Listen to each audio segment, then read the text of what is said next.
আসসালামু আলাইকুম। আমি পপি। দীর্ঘ ২৮ বছর চলচ্চিত্রে কাজ করেছি, অনেক সুনামের সাথে, সম্মানের সাথে। কোটি কোটি দর্শকদের ভালোবাসা পেয়েছি, ইন্ডাস্ট্রির মানুষের ভালোবাসা পেয়েছি।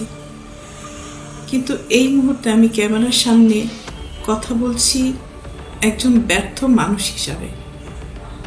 ব্যর্থ মানুষ বলছি এই কারণে, সবার মন জয় করতে পারলেও দীর্ঘ ২৮ বছর আমি যাদের জন্য কাজ করেছি, যাদেরকে এই হাতে লালন পালন করেছি, তাদের কাছে আমি অযোগ্য একজন মানুষ। তাদের মন মতো চলতে পারিনি, তাদের মনের মতো করে নিয়ন্ত্রিত হতে পারিনি। হয়েছি, একসময় হয়েছি, কিন্তু এখন হতে পারি না। তার করে বলেছি আমি একজন ব্যর্থ মানুষ। একটা মানুষ তো সবসময় সবার কাছে ভালো হতে পারে না, সব সময়ের জন্য ভালো হতে পারে না। আমি যখন ইনকাম করেছি, দু হাতে দিতে পেরেছি, লুটাতে পেরেছি, তখন আমি আমার পরিবারের কাছে অনেক প্রিয় একজন মানুষ ছিলাম। এখন দিতে পারি না, হয়তো তাদের প্রয়োজন অনুযায়ী, যার কারণে আমি এখন তাদের কাছে গলার কাটা, শত্রু এবং অপছন্দের একজন মানুষ। দীর্ঘ ২ দিন যাবৎ আমি আসলে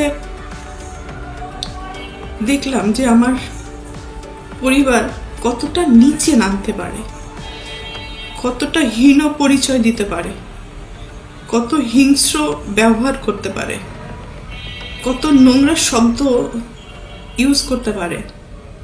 সাথে আমার মিডিয়া, তারাও আমার একসময় চলার পথের সঙ্গী হিসাবে কাজ করেছে। মিডিয়ার কাছ থেকে সবসময় আমি সহযোগিতা পেয়েছি, ভালোবাসা পেয়েছি, সাপোর্ট পেয়েছি। কিন্তু আমার পরিবারের কয়েকটা মানুষের মিথ্যা কিছু কথাবার্তা, মিথ্যা অভিনয়, মিথ্যা নাটক, মিথ্যা অভিযোগ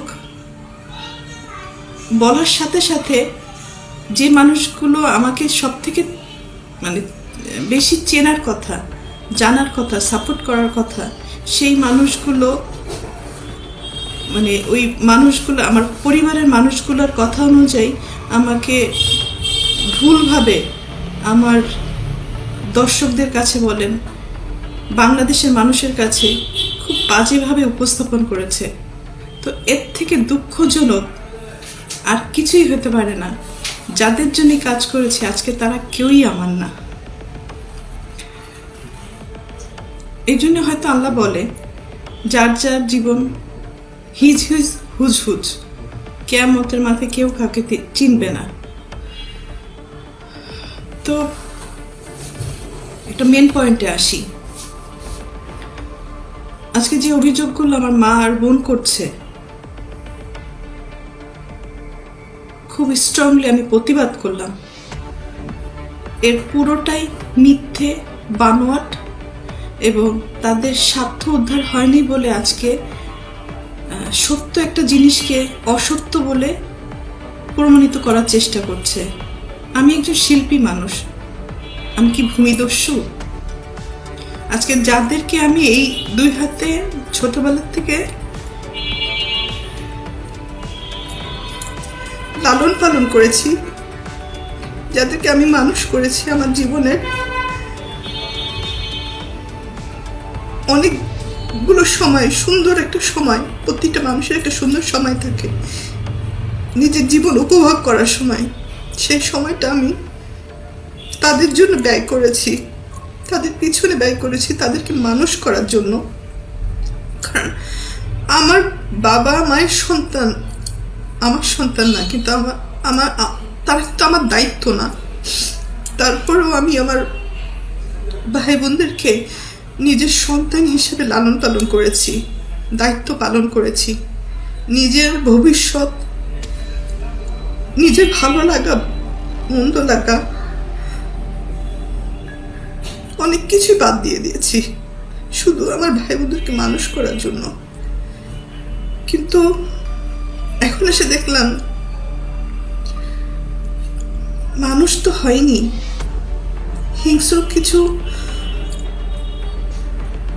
পশুও বলবো না, পশুরা তো আসলে খুব কৃতজ্ঞতা থাকে পশুদের মধ্যে, কিন্তু এদের মধ্যে সেই কৃতজ্ঞতা বোধটুকু নেই।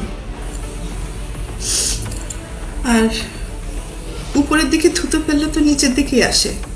কাদের নামে অভিযোগ করব? অভিযোগ তো আসলে করে বাইরের লোকদের মানে নামে।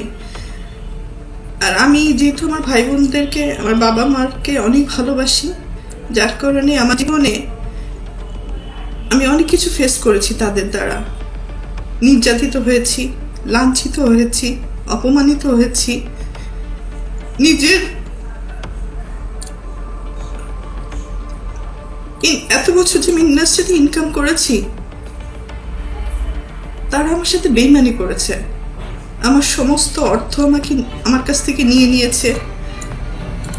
আমার টাকা দিয়ে কেনা সয় সম্পত্তি কোনো কিছুই আমার নামে ছিল না, আমার প্রত্যেকটা ভাই বোনের নামে ছিল। আমার অ্যাকাউন্টগুলো শূন্য ছিল এবং আমার গাড়ি, শুধু আমার দেহটা ছাড়া আমার কোনো কিছুই আমার ছিল না। সব কিছুই তাদের আন্ডারে ছিল, আমিও তাদের আন্ডারে ছিলাম। তো একটা পর্যায়ে এসে মানুষের জীবনে বেঁচে থাকার জন্য কিছু না কিছু প্রয়োজন হয়। তো বেঁচে থাকার মতো শুধু আমার জানটা ছিল হয়তো। তো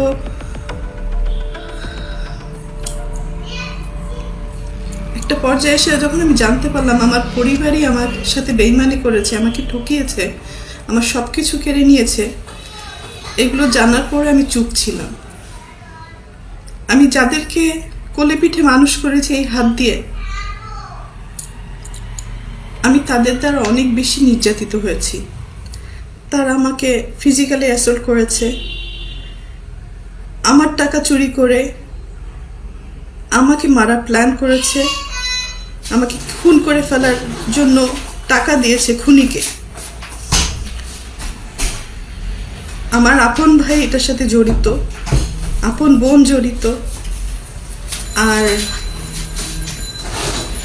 একটা সামিন নামে একটা ছেলেকে পালক নিয়েছিলেন। তারপরও আমি অ্যাকসেপ্ট করেছিলাম যে ঠিক আছে, একটা মানুষ তো, একটা বাচ্চাকে লালন পালনের দায়িত্ব নিয়েছিলাম। তো পরবর্তীতে দেখলাম এটা যখন হাতে পায়ে বড় হয়ে গেছে, তখন ওই হাত দিয়েই আবার আমাকে আঘাত করেছে। অনেক সময় এইগুলো কিন্তু আমার মুখের কথা না, এটা সত্য ঘটনা। এটা থানায় জিডি হয়েছে, মামলা হয়েছে এবং তাদেরকে আটক করা হয়েছিল এই ক্রাইম করার জন্য। পরবর্তীতে আমি তাদেরকে মাফ করে দিয়েছি, কারণ আমার ভাই বোন তো, ভুল হইতেই পারে।